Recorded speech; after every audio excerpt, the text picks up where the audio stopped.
Welcome to this edition of Tyrone Paulson Drives and the beautiful seaside town of Yzerfontein on the west coast of the mother city. It is beautiful out there and it's the perfect place for a weekend away with your family. Today we're talking about this though, the new Chery Tiggo Cross. Yes, I know, another SUV. But this one's got more attitude than my teenagers who refuse to be in this video, even when I bribe them with V-Bucks.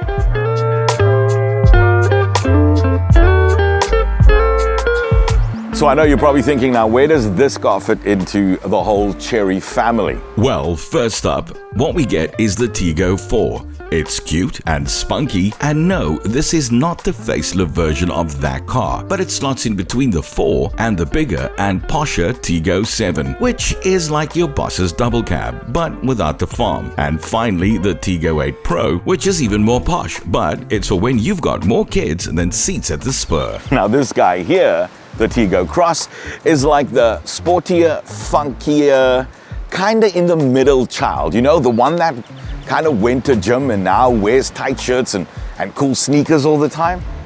Yeah, that's what this one is. Plus, it's got all that crossover bits to make it look a lot more sportier than its siblings. It even has these body-clad wheel arches for when you think you're going camping, but in actual fact, it's literally just going to use this car to go like to builders to go and buy a bride grid.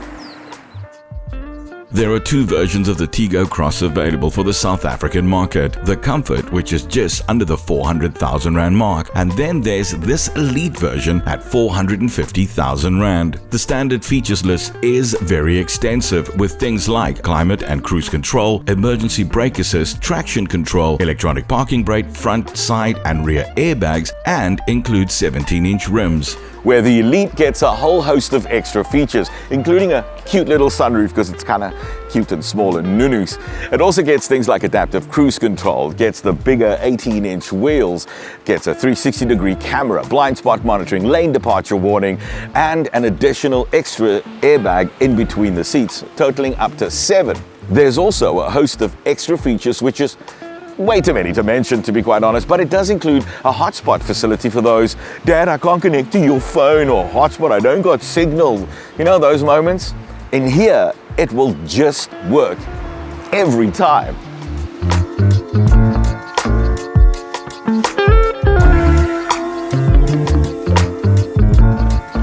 So you may be wondering, who or what is the Chery Tiggo Cross's competition? And trust me, there are lots of them, as this is a very popular segment among South African car buyers. You've got the likes of the Suzuki Grand Vitara, the Toyota Urban Cruiser, VW's T-Cross, Hyundai's Venue, as well as Kia Sonet. There's a whole bunch of others. This car even goes up against one of its own very siblings, the Tiggo 4. But guess what? The Tiggo Cross walks in like that uncle at the family reunion who just got a promotion. You know, he's now all flashy, confident, and even a little bit loud.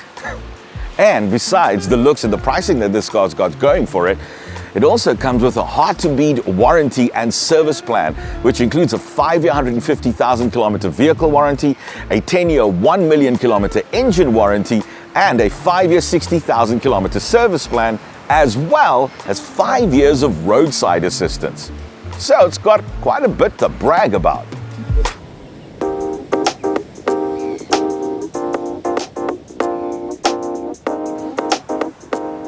Okay, I'm not gonna lie, this is really nice. I mean, just look at these seats. Hey, it's cool, right? Yes, it's fake leather, but you wouldn't know unless you're somebody that goes out and sniff dashboards all day. Now, in the Elite, you get 6-way electrically adjusted seats, which also is heated, by the way, which is perfect for, well, when winter finally gets here, or you have weather like today, you can kind of just heat it up a little.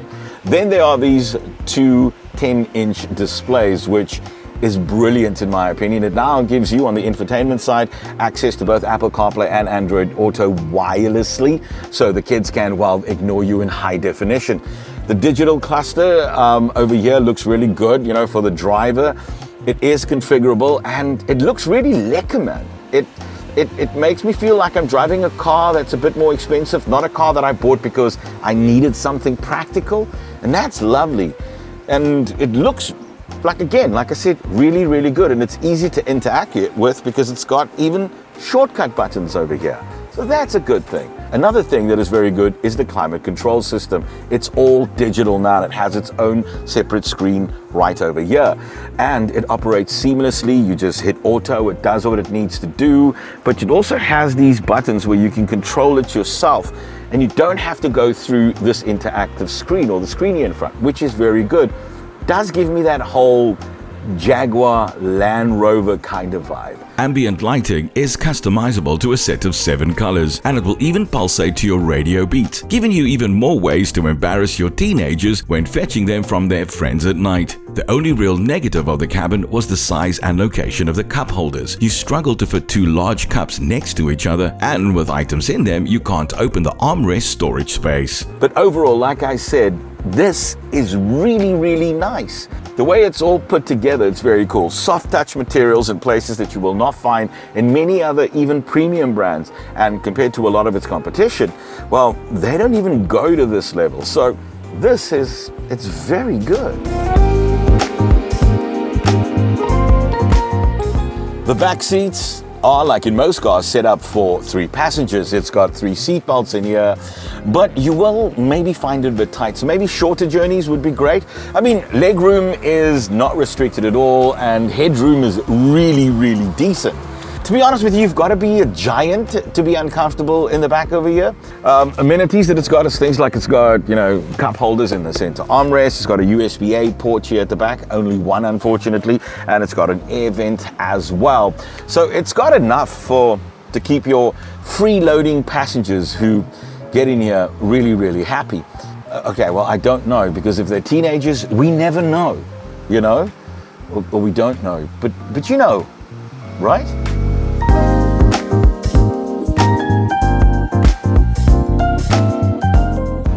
Boot space, well, there's enough for a cooler box or 2 even, and maybe like a soccer kit, and also enough space for that inevitable trip to Pick n Pay. The only negative side about the boot though is that, well, it's manual. So at this day and age, I mean, who still wants to do this? But it's very light and easy to operate. Plus you can raise the boot floor, so it's easy to get things in here. And like I said, it's perfect for a weekend getaway, because that's exactly what we've been using this for. The only issue is, man, it's like, why does a teenager now need 2 bags to go away for a weekend?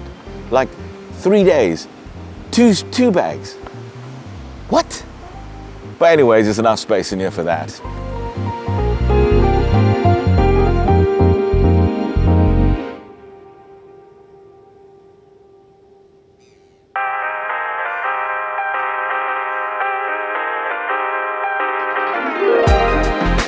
Now here we go, driving around the streets in Yzerfontein, and under the bonnet of the Tiggo Cross you get a 1.5 litre turbocharged petrol engine, which does 108 kilowatts and 210 newton meters of torque, and it sends all its power via a 7-speed dual clutch transmission, which is very, very good, and it's perfect, especially when you need to overtake that dude with a caravan in front of you, and guaranteed you don't have to pray about doing just that. And trust me, we've done that quite a bit on the R27 trying to get here to Yzerfontein. So it handles highway driving very, very well. And its adaptive cruise control, by the way, that's a must to use. It's absolutely brilliant.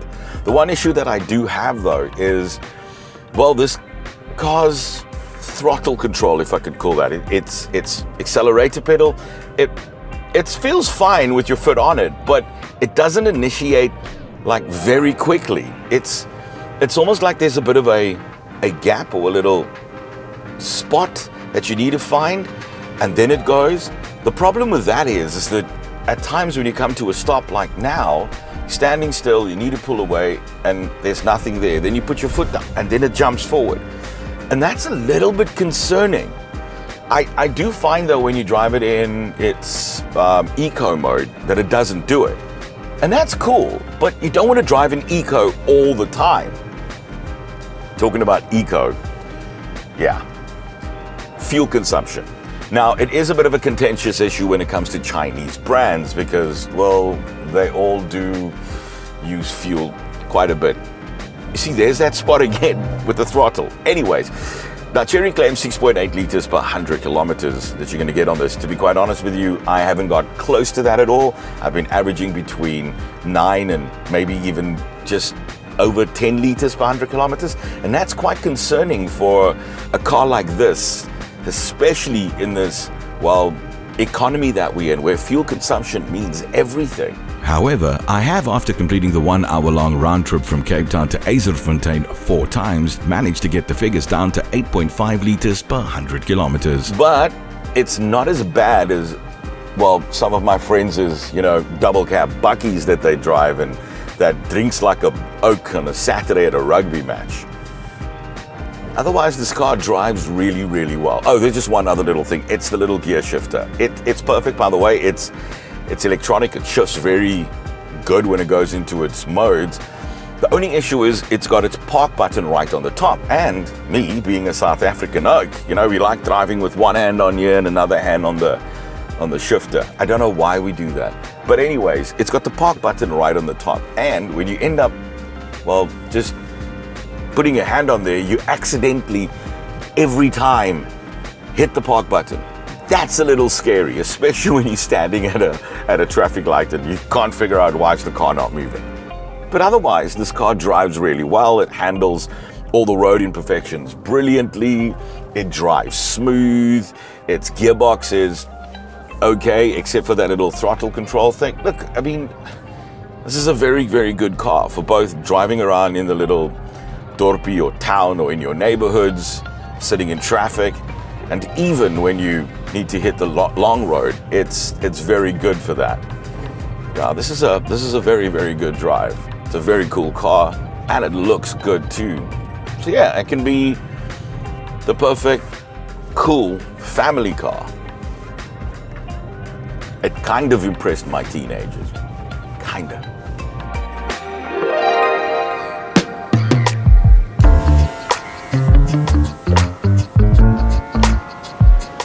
So my final thoughts on the Chery Tiggo Cross. It's like me. It's affordable, it's good looking for its age, it's practical, and it's trying really hard to stay cool for the kids.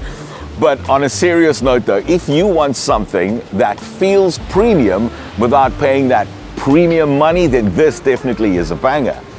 The issue is though, is its fuel consumption, because it is quite high on this car. And if that is a factor for you, then maybe look somewhere else. But then you might not get all the tech, the styling, the power that you're going to get in here, as well as its amazing warranties that it offers. The question is though, will it beat the Suzuki or even Toyota when it comes to resale time? Well, only time will tell. But right now, when it comes to value for money, this is it. And that's it for this edition of Tyrone Paulson Drives and the Chery Tiggo Cross from the beautiful Yzerfontein. It's a bit like overcast, but it's still beautiful out here. If you haven't been, please make your way out to this beautiful town. It is really, really amazing. With that though, please let me know what you think about the new Chery Tiggo Cross. What do you like, what you don't like? What do you think about your basic thoughts? And also, if you like the video, please hit the like button, hit the notify or the bell icon so that we can notify you when I upload a new video. And if you haven't yet, please think of subscribing. I'd really appreciate it. With that, drive safely and catch you on the next one.